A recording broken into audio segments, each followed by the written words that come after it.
Hello, first graders. It is grammar time again. And today in grammar, we're going to be working on writing again. All right, but before we start writing, I want us to focus on a question that I ask you guys in reading groups. So in reading groups, when we're reading a story, I will sometimes ask you, well, what is the purpose that the author has for writing what he or she wrote? Was the purpose to inform, or was the purpose to entertain? So when you guys are doing your writing, you are authors. So in our writing for this year, we have done a lot of informing. So when we write in our journals, we're informing. When we write a list, we're informing. When we write our how-to paper, we are informing. When we're sharing our opinion about something, we are also informing. When we wrote our 2-point expository paragraphs, we were also informing. But now it's time to entertain. So when we entertain, we'll be writing fictional narratives. And all that is a fancy word for fictional stories. We're just writing a story. That's it, with characters, with a setting, and usually a problem and a solution. All right, so the best way to learn how to write a great story is to read great stories and figure out how do those wonderful authors do it. What do they add to their stories to make it a great story? So what we're going to read today, I'm going to scan down again, is a story called Harry the Dirty Dog by Jean Zion. All right.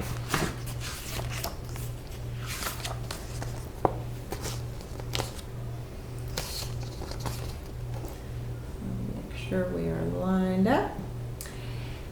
Harry was a white dog with black spots who liked everything except getting a bath. So one day, when he heard the water running in the tub, he took the scrubbing brush. Let's see what happened.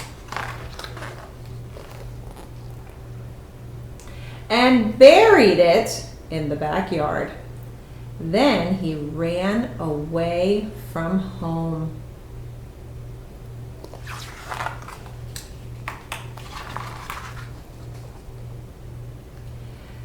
He played where they were fixing the street and got very dirty.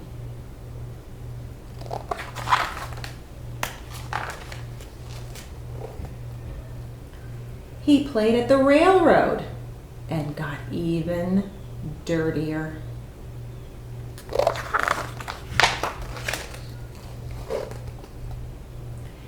He played tag with other dogs and became dirtier still.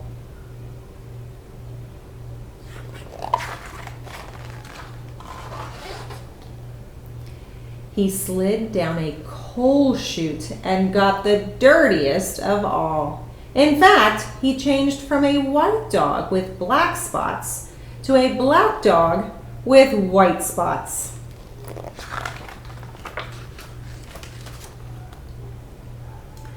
Although there were many other things to do, Harry began to wonder if his family thought that he had really run away. He felt tired and hungry too, so without stopping on the way, he ran back home.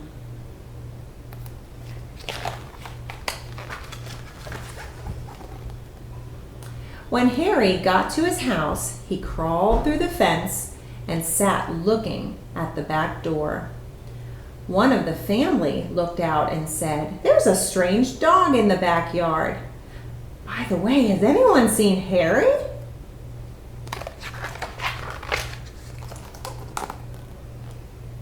When Harry heard this, he tried very hard to show them he was Harry. He started to do all his old clever tricks. He flip-flopped and he flop-flipped. He rolled over and played dead.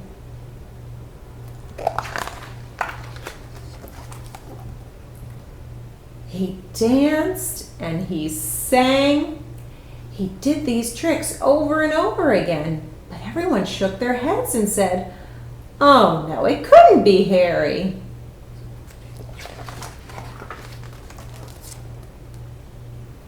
Harry gave up and walked slowly toward the gate. But suddenly he stopped.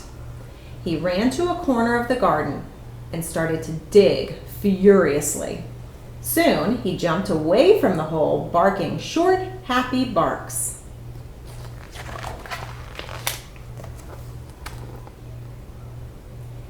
He found the scrubbing brush and, carrying it in his mouth, he ran into the house. Up the stairs he dashed, with the family following close behind.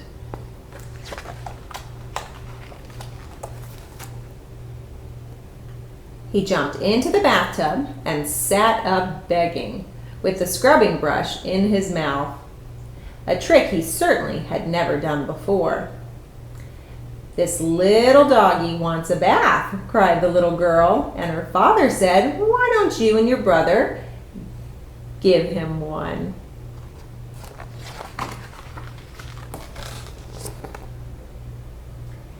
Harry's bath was the soapiest one he'd ever had.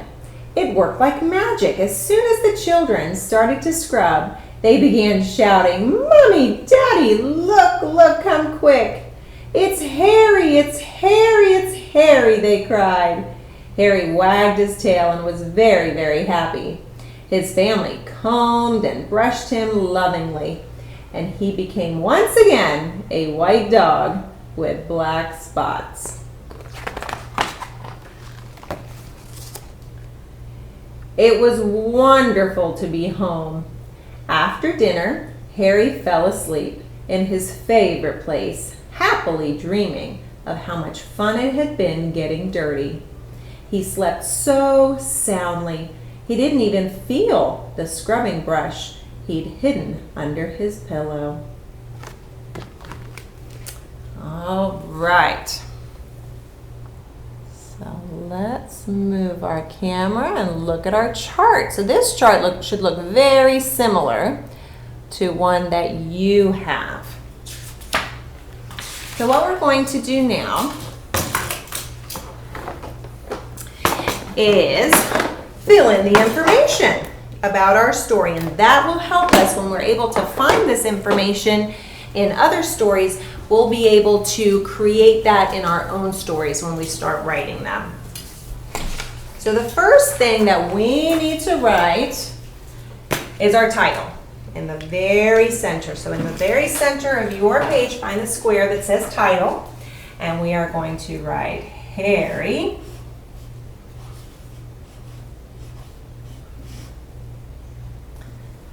the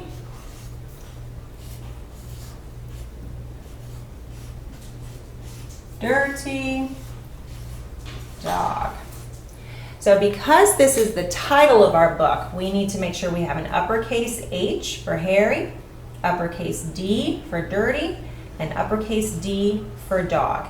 Anytime we have the word the or the in our title, that does not need an uppercase letter. We're also going to underline that. That's how we let someone know that that's the title of a book. All right. The next thing we need to fill in is the characters. So that's usually the first thing that we choose when we're writing a story. What are our characters going to be? So in this story, the main character is Harry, and I'm going to go ahead and say Harry the dog. That way we know, okay, this isn't a person, this is a dog. Now the rest of the family, they don't tell us what their names are, so we're going to leave it just Harry the dog as being the main character in our story. Now we need to move on to the setting. The setting is usually the place where the story is taking place or when the story is taking place. So it kind of took place both at their home, but also all around town. So let's go ahead for our setting, right, all over town. And then we can also, let's just put an and here. right at home. And we don't need to write complete sentences for this one. It is okay to just write little notes. It's like writing a list, right? We don't need uppercase letters or punctuation marks when we're writing a list. All right, so we have our characters and we have our setting. Usually a story has a problem and a solution. That's what makes the story so exciting. And then a lot of times the main character will learn a lesson through solving that problem. So this is going to be a little bit longer. So let's write what the problem was in this story. So we know that Harry did not want a bath. All right, so we're going to write a sentence there. So I have an uppercase letter at the beginning and a punctuation mark at the end. But it gets even more than that. It's not just that Harry didn't want a bath. He also ran away and got dirty, right? So let's say he ran away and got dirty. So then when he came home, his family didn't recognize him, did they? All right, so when he came home, his family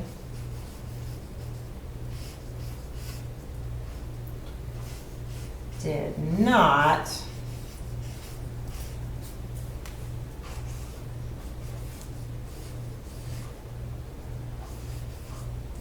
recognize him. All right, so feel free at this point to pause the tape, and that way you can copy all of this information. We had a big problem in this story. So once you have finished filling in the problem, then we'll start the tape again and we'll fill in the solution. So when he got home, his family didn't recognize him, right? So how did Harry solve that problem? All right, so Harry dug up his brush. He buried it before he ran away. All right. Then he jumped into the tub and begged